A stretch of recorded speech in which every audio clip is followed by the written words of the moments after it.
ikina na Kiyovu ikimenyi iyo niyo nkuru igezweho bobo kwa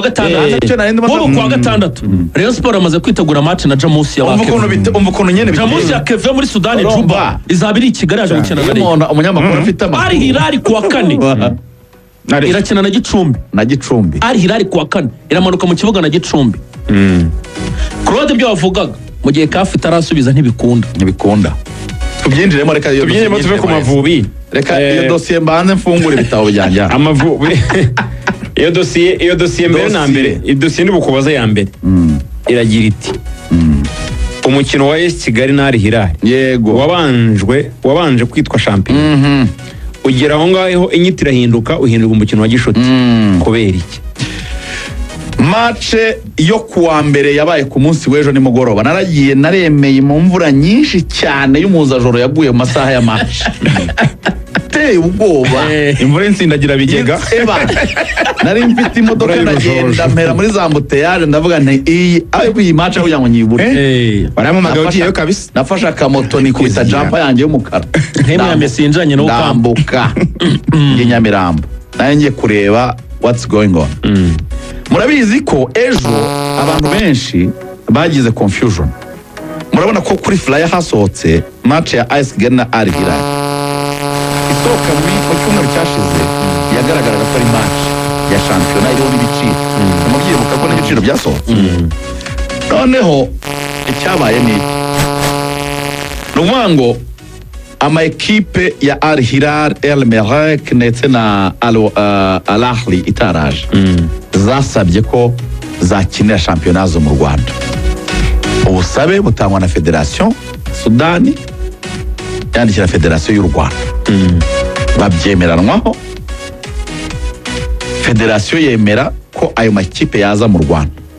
sibyo Federation imaze kubyemera ihamagara Rwanda Premier League ibabaza nabo nk'abantu bazaba bashinzwe league ko byakunda ko ayo makipe aba place feasibility mukurikije calendrier yanyu uko ipanze barabe abwira bati twebwe nta kibazo na kimwe dufite baro abantu barayibonye arasohotse baro mwarayibonye ibyemeza Federation rero icyo yagombaga gukora niki yagombaga kwandikira CAF cyane imenyesha ko hari ama equipe aturuka mu yindi federation yifuje gukinira mu Rwanda yego bigatuma mucyo bita FIFA SMS FIFA competition rumva ngo ni CMS FIFA competition management system ni ikoreshwa ku isi hose nyine ama equipe yandikwa aho barizwa abakinnyi afite imyaka bafite n'ibindi byose bijyanye urumva database ya FIFA igaragaza nyine ama equipe n'ahakinira n'ibindi byose urwo rwandiko bararwohereza bashyira muri CAF rurakirwa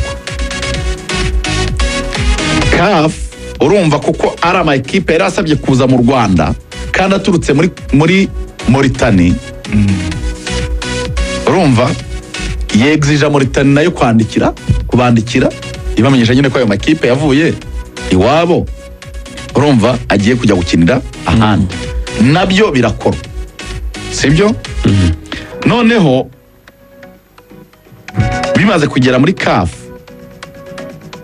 u Rwanda rutegereza approve ya CAF Rwanda Premier League ikora fixtures za ya ma equipe bitewe nyine na information bahabwa na Ferwafa bavuga ati it is a matter of time ikipe ya mbere rero burya yatangaje amakuru ni Al Hilal urumva imenyesha inatumira kominote y'abanyasudani mu Rwanda kuzaza kubashyigikira kuri match na AS Kigali urumva yabayejo kubera iki kuko Al Hilal nayo ifite abanyasudani bakora muri CAF urumva hari abanyasudani nyine bakora muri CAF nk'abakozi ba CAF ibaza amakuru kabaza tese dossier yacu zo kwemererwa gukinira mu Rwanda zimeze zite bakababwira ati rwose harabura umuntu nyine wemeza twe uko tubibona biraza kurangira byararangiye nkuko twabaza dufite Boni Mugabe muri CAF mbere ukajya muri FIFA yego urabizi ko twaga tumubaza natwe ati bimeze bite ati ni ikibazo cy'amasaha kugera ku cyumweru saa sita z'ijoro match ya AS Kigali na Al Hilal yari match ya shampiyona saa sita z'ijoro ku cyumweru saa sita z'ijoro zigeze bategereza prova babona yego hari bose ugomba gusinya yego yari dosiye ndende wa muntu njye ku cyumweru nari ndi kuri Kigali Peri ndi kumwe na ba Gusi ndi kumwe na ba Julius uwo nkozo wese akambwira ngo hamagara Haje bikubwira bakora kuri Haje hamagara perezida ashobora kubikubwira nta muntu n'umwe ushobora kuba makuru dosiye yari bikomeye iragorana kora ari Cairo bro bategereza Cairo ko batanga proof barayibura bayibuze bamenyesha Al Hilal bati mwebwe kubera ko Al Hilal barimo barayifasha kuko nayo yarabisabye ivuga ati twe dufite match ya USMR we need to play kandi ejo bundi ni muri uku kwezi tariki 21 dukeneye gukina dukeneye gukoresha imyitozo bazakira MCR ariko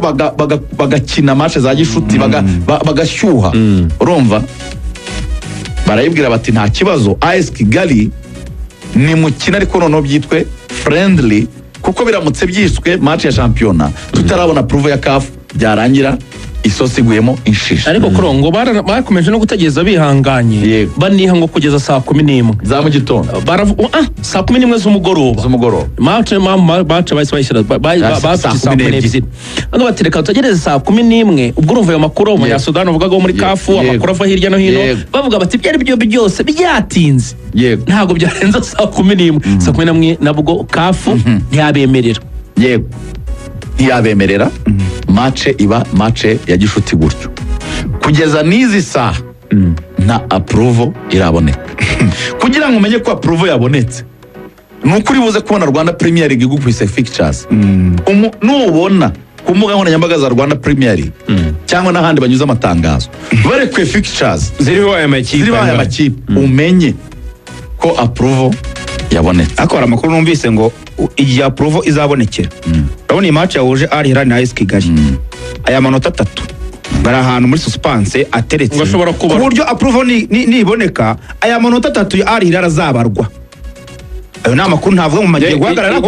ariko yaciyeho birahari birahari ruvuye ngo buretse no kuri match bizateza ikibazo no kuri match ya Gicumbi nabyo ngo nuko bimeze nta kibazo ntabwo nabigaye Gicumbi bazakina gishuti ariko nayo ni approval niboneka amanota ikipe yabonye isha kuzayahabwa rwose ibyo ntabwo nabigaye wenda tuzanabigeraho nyine approval yabonetse ahubwo ngewe ndimo kwibaza kwizigira kuki approval itaboneka bigafata igihe kingana gutya kubiki reka rero ndaje mpagerera uwo muntu yagiye mu Busuwisi ntaraza bamubwira ukuntu bimeze ruvuya Zandani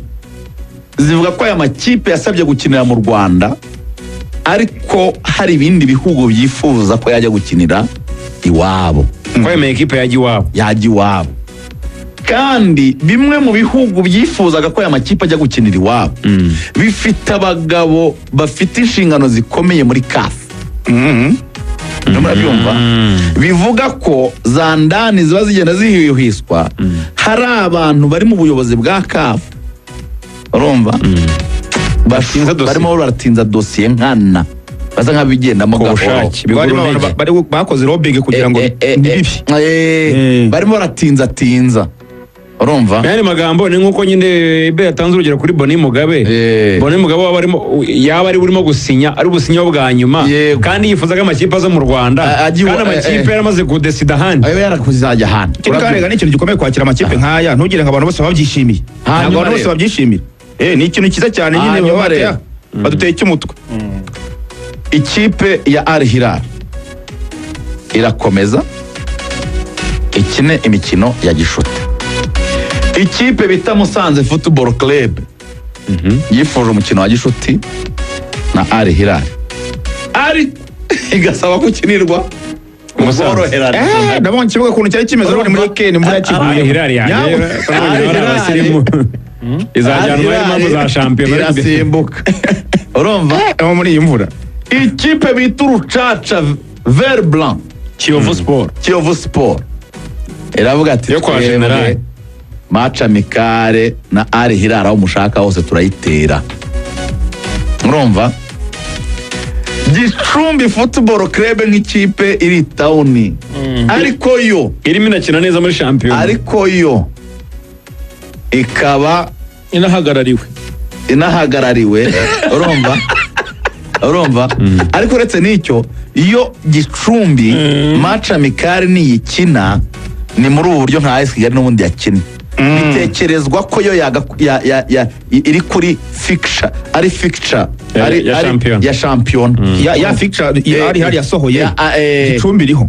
ngo hariho Bugesera hariho AS Kigali iyo Gicumbi iriho wango ya manota zaba bameze nko kwa ubona approve iramutse ibonetse tuvuge nk'urugero uyu munsi match yo kuwa kane Al Hilal izakina kuwa kane ikinnye na Gicumbi kuwa kane yabikinnye champion cyane niba kintu itaraboneka ubwo ni bwa buryo ni nko kwa kuntu bikuza amafaranga uyashyiraho kuri momo yawe ariko ntajye kuri momo no kuri banki yavuyeho ayo mafaranga ahantu abari ni yayo manota aho hantu hazajya bari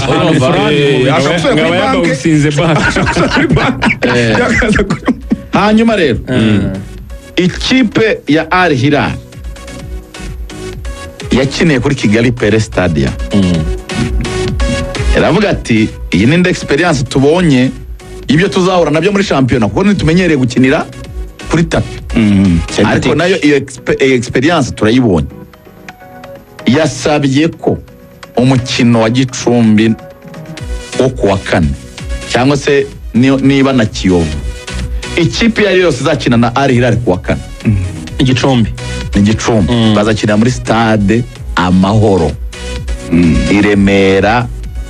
ku Cyatsi. Murumva ikipe ikeneye gukinira ku Cyatsi. Gicumbi bazawukozara abanyagicumbi ngo babaye bakimenya amakuru bavuga ati tutatanikwa vibaya tembea na Yesu. Murumva mutubabare mudukize iyo kipe bita Al Hilal bivire ku bworohere ni Musanze rero nyankenye urumva nta Gicumbi kina neza kukibatarumva rero nshuti yanjye icyo nakubwira namenye ko iyi karandire ni nasohoka urumva aya makipe ni approval yabonetse Axel muri rya hame rya Rwanda Premier League ryo kudahindagura fixtures aya makipe ya Al Hilal na El Merreikh azajya kina mu mibyizi imikino bafite yose y'ibirarane nyine nitwe ibirarane kuko bataratangira champion izajya ikinwa mu mibyizi urumva uvuga ngo niba tuvuga urugero Gicumbi urumva yari panze kwa kane AS Kigali yari panze kwa mbere Bugesera yari panze kwa kangahe byari kwa gatanu uvuga ngo ukuntu bazabigenza muri fixtures ishobora kuzasohoka nuko kuwa gatanu no kuwa mbere no kuwa gatatu no kuwa kane aya makipe niho imikino yayo azaba panze kugira ngo birinde guhindagura shampiyona yacu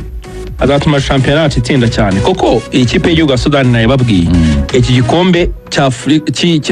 Asian Cup FIFA Arab Cup kizatangira hagati ya tariki ya mbere na 18 z'ukwezi kwa 12 izakitabira kandi abakinnyi bakina mu ikipe y'igihugu ya Sudani naba bafite ubwo rero muri ibyo bihe birarane nabyo mu bibari umva rero nkubwira ukuntu bimeze Axel nta birarane bizaba ikipe yarayikiniye nimugoroba ubwo ngengeze mu kibuga siho tugiye kuri match yarayibaye nimugoroba ya 2-0 ikipe yarayikinnye ubushobozi urumva ni ikipe ya kabiri kuko abandi baragiye muri national abandi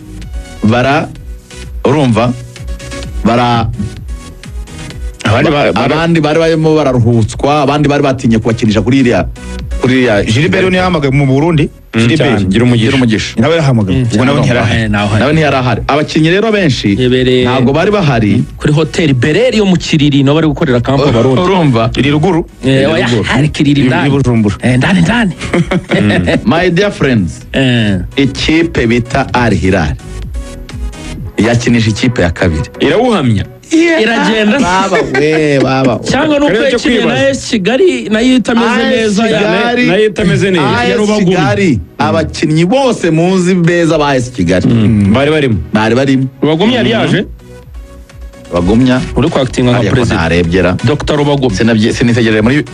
umuntu nabonye ambasaderi wa Sudani mu Rwanda yaraha ntajya siwe abantu nabonye n'abayobozi ba Al Hilal urumva kominote y'abanyasudani y'abanyeshuri biga hano ndaje njye ku kintu cyitwa imifanire muri ya kaminuza mwibagirwe mu gihe kwigishwa gufana abanyarwanda babeshyaga